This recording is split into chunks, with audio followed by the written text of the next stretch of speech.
26 ऑक्टोबरचा तो दिवस सांगली जिल्ह्यातील एका छोट्याशा गावात कधीही न विसरण्यासारखा ठरला. सकाळी सूर्य उगवताच गावात एकच खळबळ उडाली.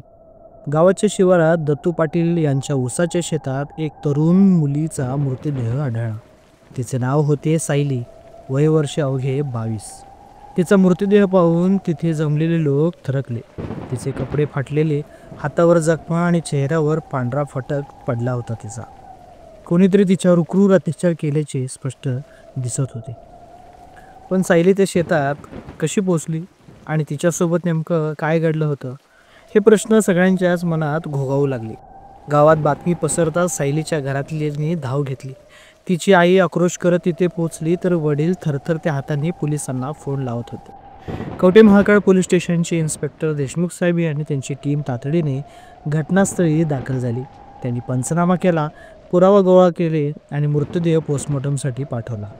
पण घटनास्थळी काही संशयास्पद गोष्टी आढळल्या नाहीत. ना पावलांचे कुठले ठसे, ना कोणती वस्तू. फक्त एकच गोष्ट त्यांना तिथं खटकली. ती म्हणजे सायलीच्या हातात एक छोटीशी चिठ्ठी होती. त्यात लिहिलं होतं, मला माफ करा. मला माफ करा हे शब्द कोणासाठी होते? सायलीने स्वतः लिहिले होते की कोणाच्या तरी तिच्या हातात ते कोंबलं होतं? या चिठ्ठीमागचं रहस्य काय होतं? पोस्टमॉर्टमचा अहवाल आला तेव्हा सगळ्यांनाच त्याचा धक्का बसला. सायलीच्या शरीरात विष सोडले होते. तिने स्वतः विष घेतलं होतं की कोणीतरी तिला जबरदस्तीने ते पाजलं होतं हे स्पष्ट नव्हतं. पण यातून धक्कादायक गोष्ट म्हणजे ती 5 महिन्याची गरोदर होती. आता गावात चर्चांना उधाण आलं होतं. सायली अविवाहित होती, मग तिच्या पोटात बाळ कसं काय आलं? आणि तिचा मृत्यू नेमका आत्महत्या होती की खून? लोकांनी आपापले तर्क लावायला सुरू केले.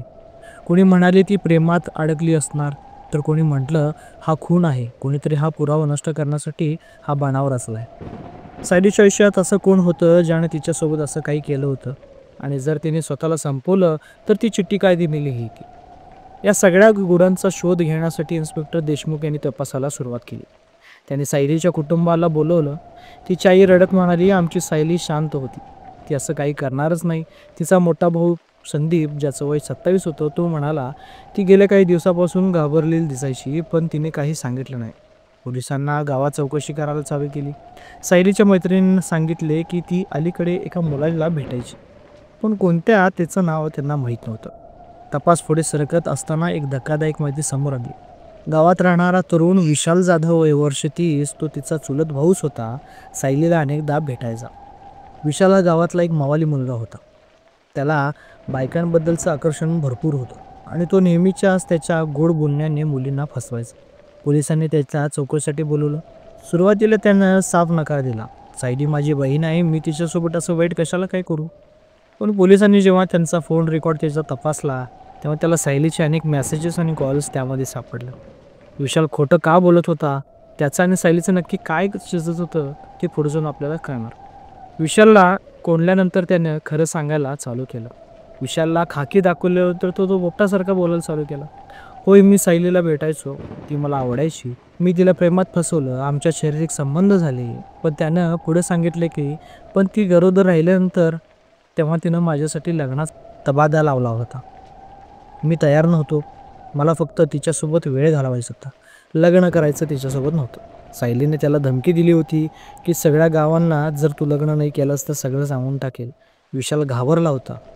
तो म्हणाला की मी घाबरलो, माझ्या गावात बदनामी होईल. मी शांत करण्याचा प्रयत्न तिला भरपूर करत होतो, पण ती ऐकायला तयार नव्हती. म्हणून 23 ऑक्टोबरच्या दुपारी विशालने सायलीला भेटायला बोलवलं. तो तिला दत्तू पाटील यांच्या शेतात घेऊन गेला. तिथं त्याने तिला गोड बोलून शांत करण्याचा प्रयत्न केला. सायली, आपण हा गर्भ काढून टाकू, मी तुझी काळजी घे, असं तो तिला म्हणाला. पण सायलीने ठाम नकार दिला. हा माझा जीव आहे, मी असं काही करणार नाही, असं ती ओरडून त्याला बोलल्यानंतर विशालाचा राग अनावर झाला. त्याने खिशातनं तयारीनेच आलेली एक विषाची बाटली त्याने काढली आणि सायलीला पकडून जबरदस्तीने तिला पाजायला चालू केली. सायली तडफडली, तिचे हातपाय थरथरले, पण विशाल तिथे थांबला नाही. तो तिचा अंत पाहूपर्यंत तिथंच उभा राहिला. ती शांत झाल्यावर तिने तिच्या हातात ती चिठ्ठी काढली आणि चिठ्ठी तिच्या हातात कोंबून तिथून त्याने हळूच पळ काढला. पण ती चिठ्ठी विशालने का ठेवली? त्याला खरंच पश्चाताप झाला होता की त्याला या तपासात काहीतरी डाव चुकवायचा होता. पोलिसांनी विशालला अटक केली. त्याच्या गाडीतून विषाची बाटली आणि सायलीला केलेले फोन्स आणि काही कपडे आणि काही चार्ट्स, सगळे या गोष्टी तिथं त्यांना सापडल्या. त्यांनी गुन्हा कबूल केला आणि सांगितलं की ती चिठ्ठी देखील मिस ठेवली होती, जेणेकरून लोकांना वाटेल की तिनं आत्महत्या केली होती. पण त्यांचा हा डाव फसला. सायलीच्या मृत्यूमुळे गावात शोककळा पसरली, पण त्याचबरोबर एक प्रश्न उरला, जर सायलीने आपला आवाज उठवला असता तर हे सगळं टळलं असतं.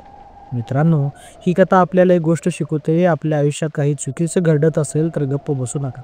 आपला आवाज उठवा, मदत मागा, कारण तुमचा आवाज अनेकांचे आयुष्य वाचवू शकतो.